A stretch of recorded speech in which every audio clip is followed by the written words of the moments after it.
Good morning. For me, it's kind of a little different. I've been going to this church for a while, and I always hear how people say, oh, God talked to me, God talked to me. I'll be honest, I've never heard God's voice. I have never heard him talk to me. But the way we grew up, I grew up in a different country and everything, it was more like instincts. It's like a gut feeling. And when I was 35, I had good insurance. I went to my doctor for the regular care. They had a baseline done. Oh, no, you have to have a mammogram, a baseline done. I went like 14 years without another mammogram. And I was young, I was healthy, I didn't care, I just let it slide.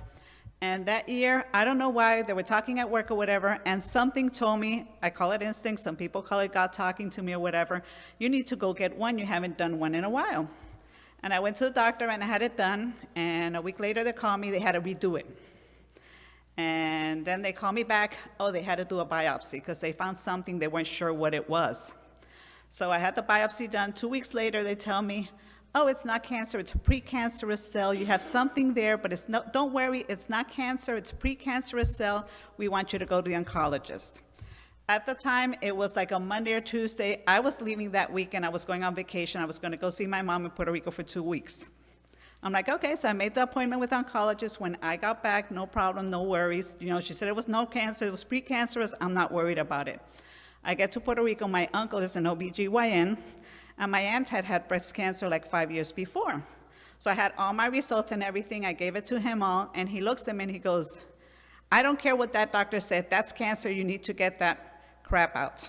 He used other words in Spanish, but you need to go, what are you doing here? You need to take care of that immediately. And I'm like, I just found out this past week. I have an appointment. As soon as I get back, 2 days later, I have an appointment. Don't worry. He's like, that is cancer. You have to take it out. I'm like, okay. So now I'm freaking out my whole vacation, kind of ruined my vacation.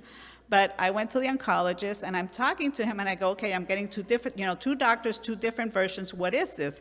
And he looked at me, he goes, how old is your uncle? And I'm like, well, he's like, yeah, he's old school. And he kind of explained to me, yes, what I had was precancerous cell. Science has gotten so specific that they can tell the cells, and he goes, these cells are precancerous, and they can turn into cancer or not. He goes, some people live their whole lives with these cells like that and never have cancer. He goes, but you will have to go to mammograms like twice a year now, and keep an eye on it. And I'm thinking, great, I'm paying for the 14 years that I didn't do any mammograms. I'm gonna pay for them now. But we keep talking. And again, I don't know if it was his instincts or God talking to him or whatever, but we keep talking and we discuss, family history and stuff. And he goes, I don't qualify for the genetic testing, because he goes, we can do the genetic testing, and if you have the genes, we'll go ahead and take it out now, but I didn't qualify for that. But we're talking, at my house, we have a problem with heart condition and high blood pressure. My father died of congestive heart failure, and my mom, everybody in my family, I'm the only one who right now does not take blood pressure medication, but everybody else does. And he looks at me and he goes back to the papers where the cancer was, and he goes, you know what, I changed my mind. We're not gonna watch this, we're taking this out now. And I'm looking at him like, did you see, because he's looking at all the labs and everything, I'm like, did you see something different? He goes, oh no, the cancer's not gonna kill you, the stress is gonna kill you. If you wake up every morning thinking, is this the day these cells change? The stress is gonna kill you with your heart condition and your problems in your family, you're gonna die of a heart attack. I'm like, okay, so I had the surgery done, they had a lumpectomy, and lo and behold, when they send it all to the labs, the inner cells in the middle had already started changing into cancer. So I dodged the bullet completely on that one. If I would have waited 6 months, he said I would have probably needed chemo and a lot more other stuff. So I was very blessed in that sense. Now the real reason I come here is because, like I said, I go by my instincts.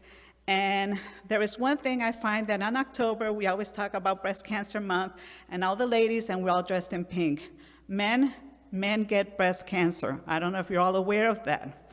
Just so you know, for every 100 cases of breast cancer diagnosed, one of them is a man. In 2021, there's gonna be about 2,650 new cases of invasive breast cancer in men.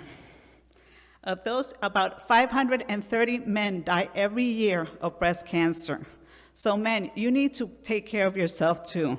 Just so you know, some of the symptoms, if you have lump or swelling, redness or inflammation of the area, if you have an irritation or a dimpling, or if you have a nipple discharge, you need to go have yourself checked. Some of the risk factors, as we get older, 60 to 70-year-old men get breast cancer. There's genetics. Same way women have genetics, men can have the genes for predisposition of breast cancer. Family history.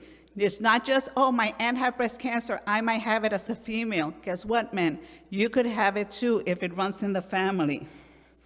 If you had any type of radiation therapy in the chest area, or if you had some hormone treatment, men who have prostate cancer who get hormone treatment are more susceptible to have breast cancer because of the hormones. The other thing is liver failure. Liver helps, when you have liver failure, a lot of it is because of alcohol. You start producing more estrogen. That causes breast cancer. So men, you need to take care of yourself too. October for breast cancer is not just for women, it's for you guys too. Thank you.